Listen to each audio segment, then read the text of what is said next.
Good morning. What a beautiful morning after another night of frost. Well, today I thought I'd show you a from then to now sort of a story. So then, 4 years ago, when I parked here and it was frosty and cold, I parked under this tree, the only tree that was on the block. Nothing else, just one tree. I was parked there in my van, which now has its own slab, and the mouse house, which I loved, as you know, and I could live in very comfortably with, you know, an oven and a stove and a bed and a toilet and a fridge and all the stuff that the mouse house has. A diesel heater to keep me warm, all that kind of stuff.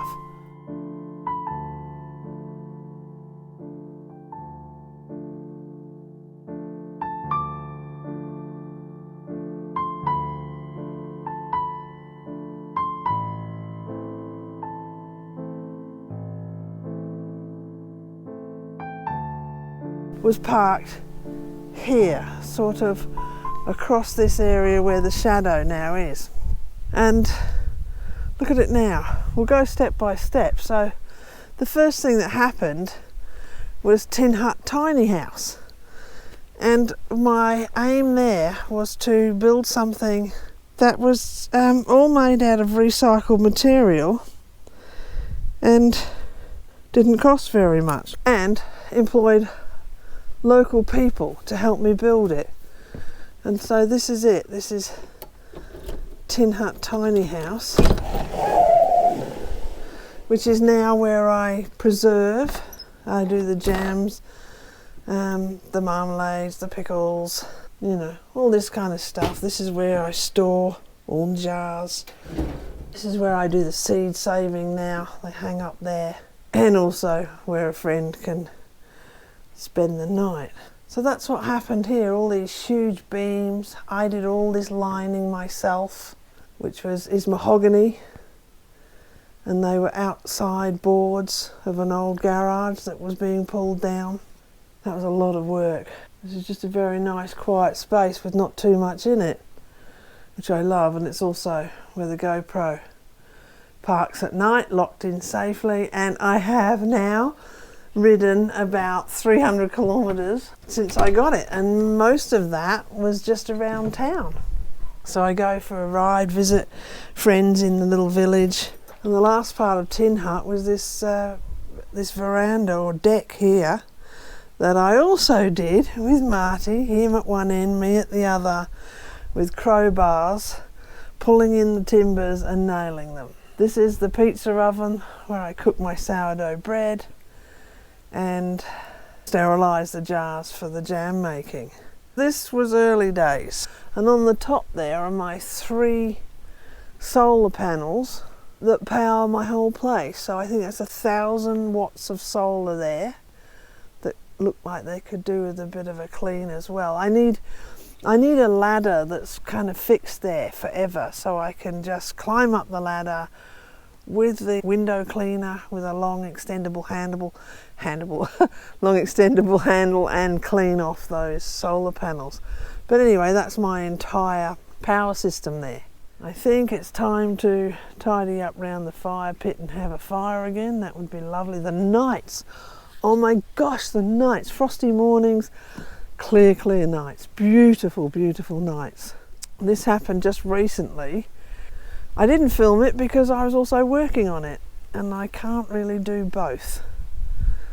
And now the chook run is over here with a completely enclosed, self and secure area for them. Should I go away, you know, take the mouse house out for the weekend, go camping. Mind you, I say that, but I just love it here so much that I only go to really van life gatherings and family. I'm going to, later on this year, I'm going to go to an off-grid weekend, and that'll be really nice. I've already booked my spot there, so I'm going. What do you think? I'll take you in. One door for 2 places. There. Shuts this up and makes it safe this way. Shuts it secure this way. Now they come in here, they have this little, I call it a guillotine door, it's probably not a good idea. And they can go in there and they can go up and into their nesting area and their sleeping area. Well, that's what's happened here. But like I said, 4 years ago when I was doing the fencing here, it was so cold and so bare. Not a blade of grass, not a tree. And now there's 25 or more fruit trees, heritage fruit trees. Right now the cat loves rolling in this bit of ash, bit of soil, dry soil. We haven't had rain for a while. It was Simon and Brett that did this chook pen. Simon came by himself the first time and I worked with him, and he dug the trenches and put in the corrugated iron into the trenches all the way around. And then one day Brett came up. Remember Brett from building the yurt? Well, he came up and they finished it all in one day. So they did all the meshing in one day. So that was pretty good. They deserved the good lunch I made them. Max's garden has been looking lovely. The chrysanthemums have just about gone, just about finished with the frost, but they were beautiful. That's a lovely garden now, Max.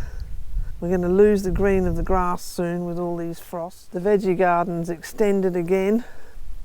And this is the patch that had the garlic. I planted the garlic with biochar and leaf mould and all sorts of things first. So this is it now. It's going quite well. It's going really well actually. And so this is my new part of the garden.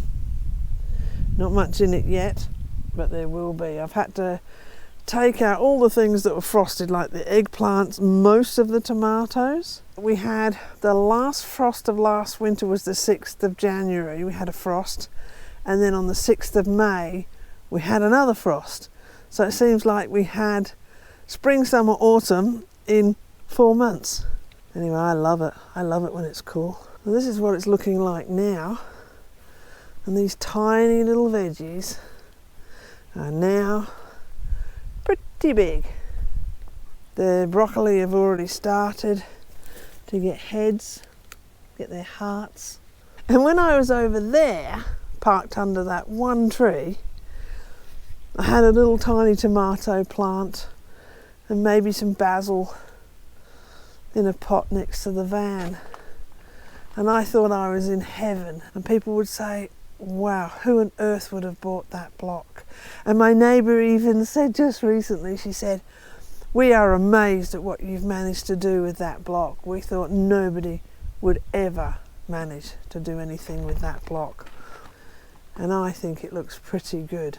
And it can only keep improving, can't it? Yesterday I made some more seed blocks and I'm getting much better at it. Here's one lot that I made yesterday that I planted up. I made 3 lots yesterday, and I made this bench wider too because one day the cat jumped on it and the thing tipped over and there was soil and seeds everywhere. So this is how they're looking now. I'm very happy. And my recipe for that is 1 part peat moss or coir. I buy the block and soak it. 1 part of that to 5 parts of potting mix, I suppose. Not the most expensive one, but one that seemed to be a bit sandy. I don't think I'll use pots anymore for seeds. This seems to work. And when you transplant them, it's just amazing because there's no transplant shock whatsoever. So you just, use your little trowel or your hand and make a hole, a little space, pop the block straight in, that's it. No disturbing of roots at all. Down the bottom there you can see all the various bits and pieces that I've made from the recipes of A Garden Like a Viking, and I do use those and they do work really well. I'm very happy with that. And behind here with the tool, all of those buckets, 5 buckets have something different in it for the garden. This is where sweet peas eventually will grow up, I'm hoping. And I made this little part here that was not doing much. Thank you, Elisa, for the pots. They'll be fantastic. They've got lavender in them now. So there you have it. This is what's happened in 4 years. One woman, 4 years. Oh, this is the dead cherry. It died. I think it actually drowned. So I cleaned off the bark, spent a little bit of time, and now, should I need it, which I don't, it's a walking stick. Let nothing go to waste. Dead cherry, make a tree. Make a dead cherry, make a walking stick. I've refurbished the, window garden with these beautiful little pansies and things. Or violas, I think they are. Violas.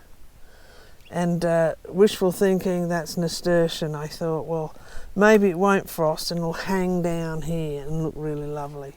And here's my huge pile of mulch, which is great actually. Some of it's wood chips, some of it's leaf mould. It's just a perfect help in the garden. I'm using it everywhere. Here on the rock wall, the lavender is doing really well. I thought this would work for lavender, and it's working brilliantly, and the bees love it. Some were quite big when I put them in, and the rest are cuttings that I took off the original one. It doesn't seem to need extra water. Maybe condensation at night drips off these rocks, and also they get warm during the day and keeps them a bit warm at night.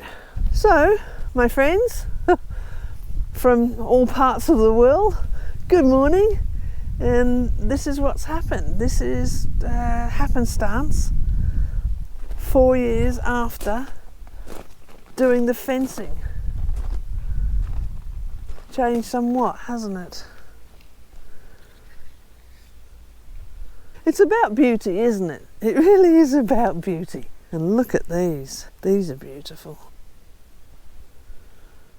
So now that I'm back inside, and I've wandered around with you, and really enjoyed it too, thank you.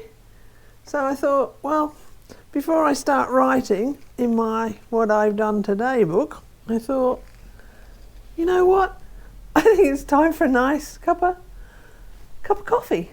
Okay, so you enjoy yours, and I'll see you next time. Take care. Keep shining. Bye.